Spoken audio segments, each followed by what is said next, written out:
శ్రీ గురుభ్యో నమః. శ్రీ రమణ సద్గురుదేవాయ నమః.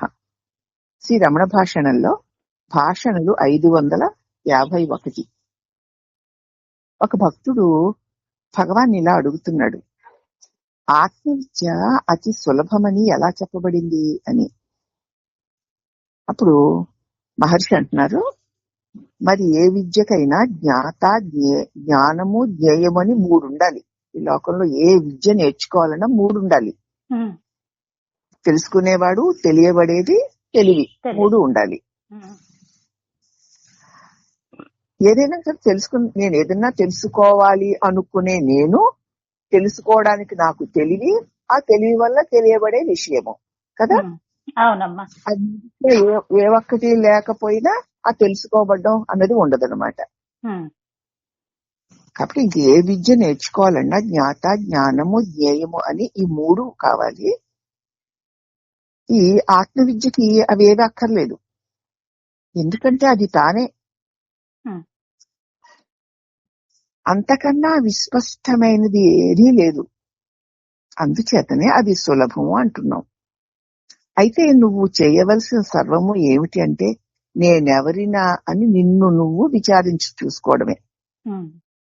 అంటే అక్కడ ఇంకెవ్వరు అక్కర్ల, రెండో వాళ్ళు లేరు.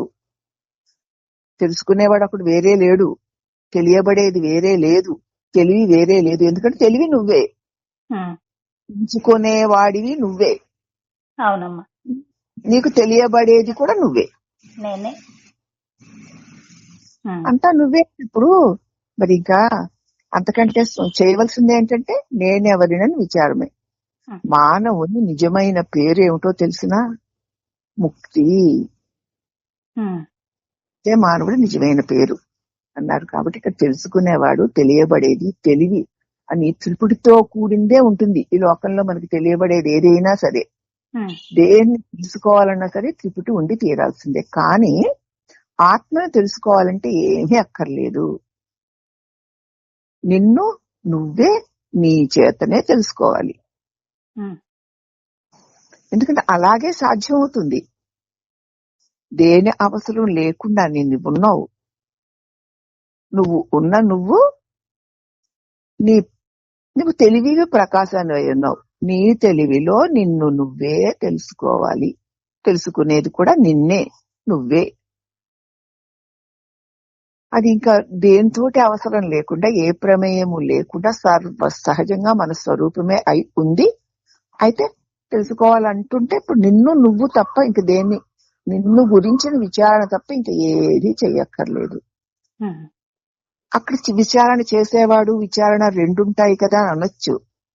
విచారణ చేసేవాడే, విచారణ చేసి తెలుసుకోవలసిన వాడు కూడా వాడే.